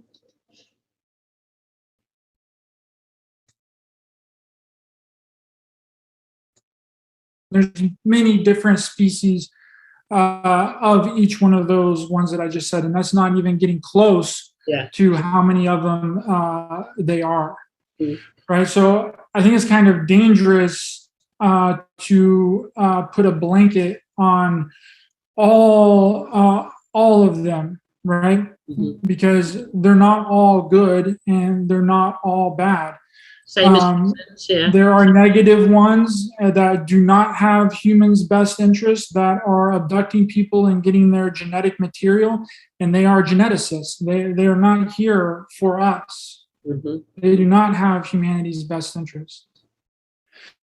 And then you have other ones that do want our best interest, the ones that do want us to consciously expand and grow spiritually and develop and become who we're truly supposed to be. And I think that that's a very hard differentiating factor, because a lot of these ETs are pretending like they are of love and light when they are the exact opposite. Can we ban love and light as well? I don't like them words anymore. I want to get rid of them as well. Here. Ban that, Chris, please, Robert. I got it. I'm taking care of it. Okay, thank you. Yeah, go on. Go on, Ryder. Do go on. Sorry. No, it's just that there's so many different agendas with each one of these groups. And can we, Ryder, 9 times out of 10, they are never going to tell you exactly what they're trying to do. Okay, can we deal with then? I'm not letting you go on this one. You can back up here. I'm not letting you go. You get etchings, downloads. So it's coming. That is coming from another conscious being to you. Yeah, that's coming in. So that's not a negative connection there, is it? So can we just talk on your personal level? Forget whole of humanity. Forget Chris. No, forget Robert, actually. Let's forget all about Robert. On your personal level, this conscious being, whatever it is, ET, guide, higher self, just for you, what's going on between you and this being? How is it helping? What do you understand? Well, that's the thing, Gloria, is that I don't know if it's actually something that's coming from outside of me, because I've really been kind of going through that in my mind and talking to someone that I really so it could be coming from trust, that I think is very connected.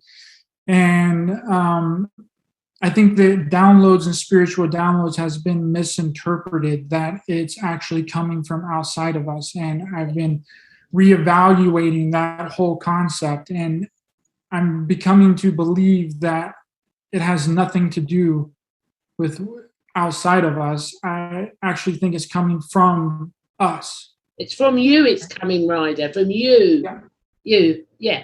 No, I resonate. Whether that be your higher self or whether that be a past life recall or something of that nature, it's not something from outside of you, right? See, we have this screwed up concept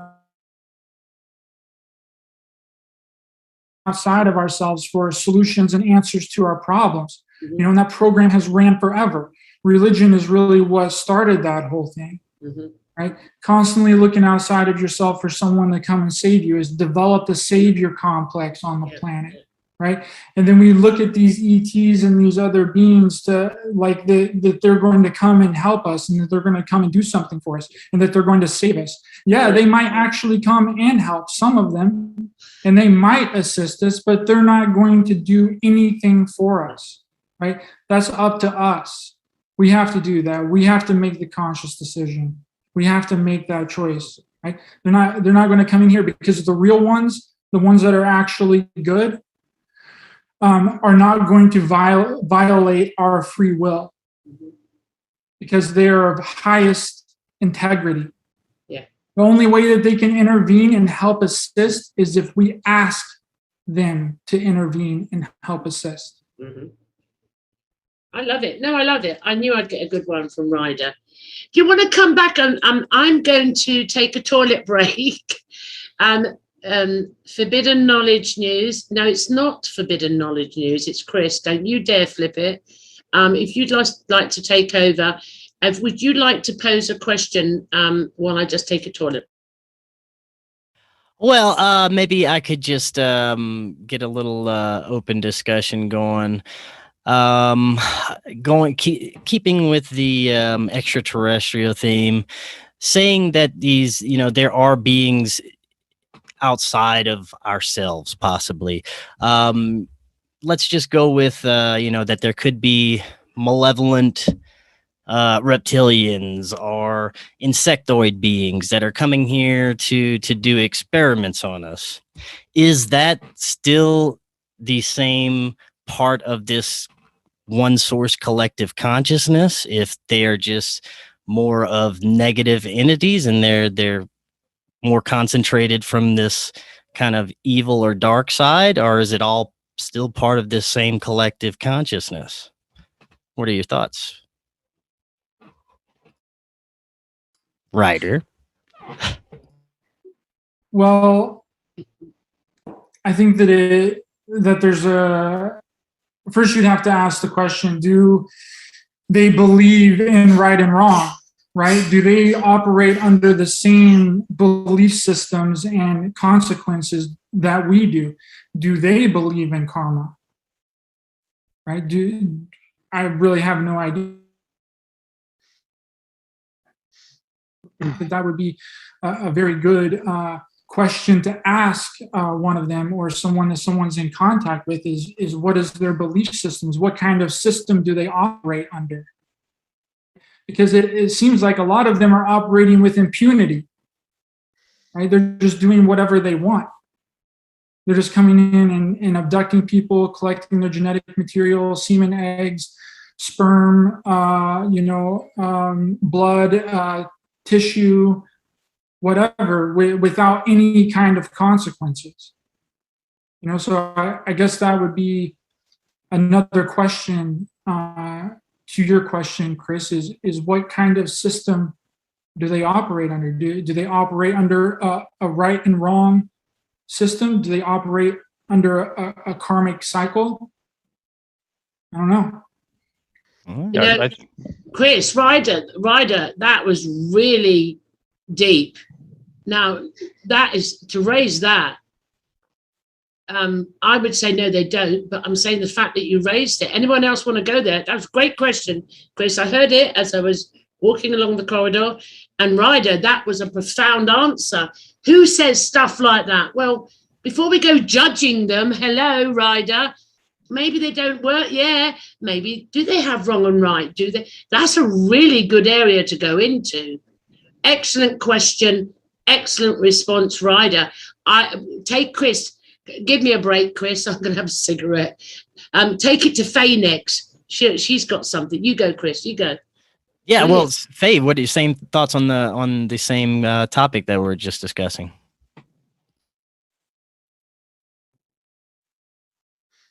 You're muted, Faye. We can't hear you. You're muted. Yeah. Going on the two different aspects of the ETs coming in, whether they're good or bad. Isn't that the same as what we're experiencing now?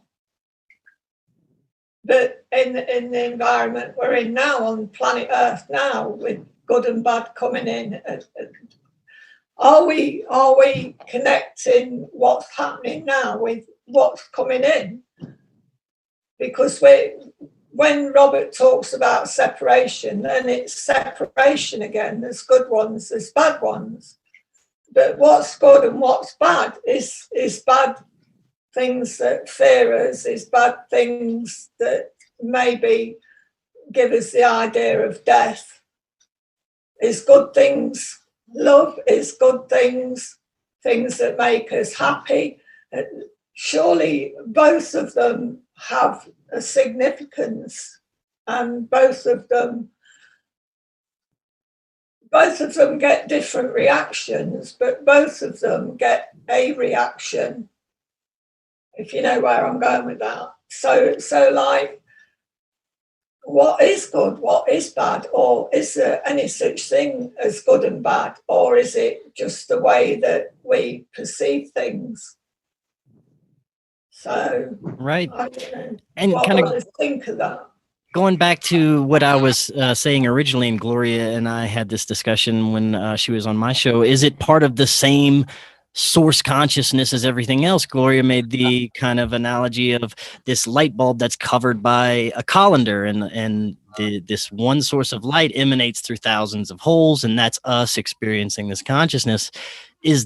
Are these more negative entities that are probably more focused towards the negative or dark side? Are they from that same collective, just experiencing that side a little bit more, Yeah. What do you think, Robert? Yeah, well, it gets us back to the question of, is there ultimate evil or ultimate good? I mean, human beings do horrible things to each other. We do horrible things to nature and animals. Are we evil? Some of our actions are evil. The same person who could kill a chicken could then save someone's life, or maybe save the life of another animal. So it's a very complex landscape. I like the colander analogy, the colander and light analogy. The one I use is like an ocean again. Consciousness, oneness. We're all part of the same ocean. We're all waves, but there are such a great variety of beings within the ocean, and some of them are, appear to be malevolent towards each other. Some of them are helpful towards each other. Some of them are symbiotic and they help each other. So I don't know. It's a very complex question. I think it's an important perspective on the whole UFO phenomena for sure, because it's definitely a paranormal and spiritual phenomena. It's not just a physical phenomena. That's the least of it. I do think this is all part of a battle between good and evil, between evolution and devolution. I don't know if the evil parts are just playing a role or if they're truly evil. There may be, just as Ryder said, there may be a lot of different agendas. I like the idea of, I think one way to probably the best way we can differentiate between the two is whether there's a coercive element, as Ryder said. Are they infringing upon our free will, or are they here in a sense with our permission? Are they here to develop a positive relationship with us? I mean, there's plenty of evidence for some sort of collection of genetic material. Like, what is the purpose of that? And there's sort of the negative, you could say, the more paranoid theories of Jacobs and Hopkins and other people, and I've connected that to Rudolf Steiner in my own research, that point to some sort of malevolent agenda. But there's also the Mary Rodwell's work and Yvonne Smith and other people who make it just as good a case for the positive elements, the healing, the development of higher level cognitive abilities, empathy, telepathy in experiencers. So I don't know. Maybe it comes down to the individual choices that we make, and who we want to align with, and where we allow the content of our consciousness to go.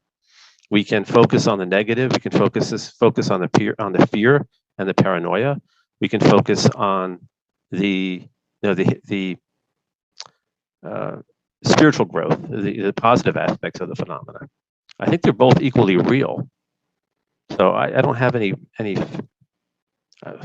All I can do is kind of try to shed my own light on it. I don't have any definitive answers. Thank you, Robert. That was very insightful, as usual. I'm going to turn this back over to you, Gloria. Thank you for my little break. It's a great question. So we just got, have they all answered the question, Chris? Have they all answered? We have. Yeah. I mean, my truth, I'll finish on my truth. My truth is the colander analogy.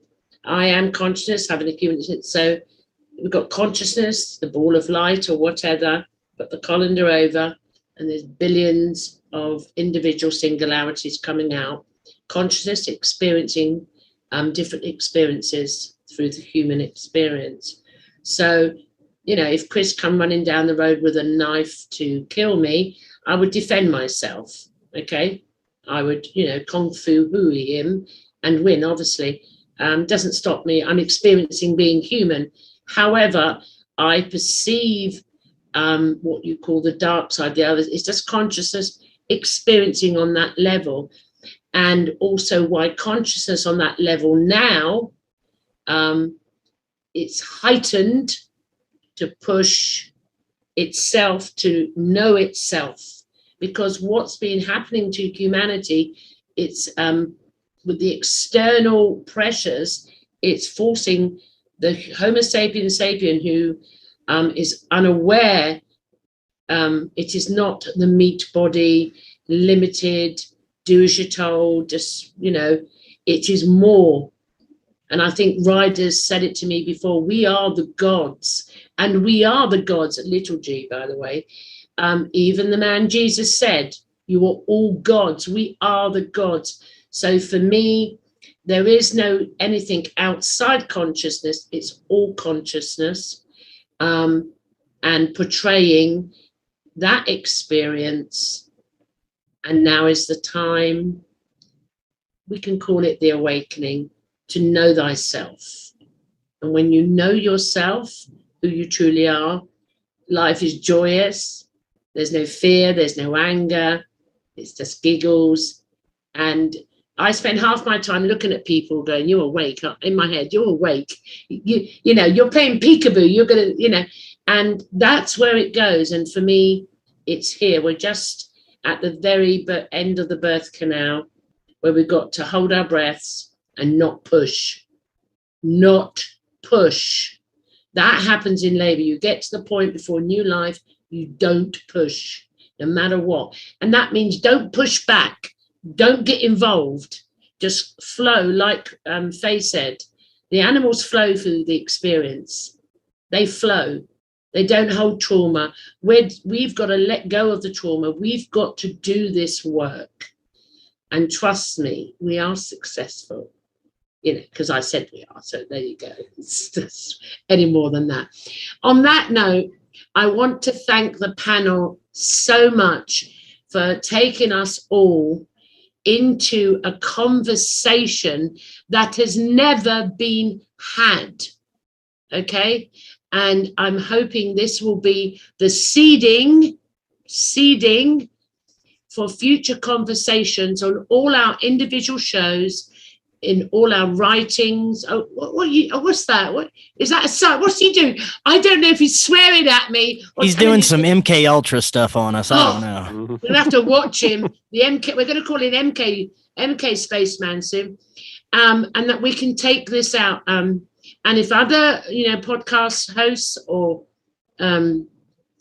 TV producers or whatever pick up on this and say it's a good idea, there's no plagiarism. Go take this, get out there, have this conversation with everybody. Ask them any of the questions you've heard us discuss tonight. We have gone so far down the rabbit hole. There's no coming out now. We're camped down.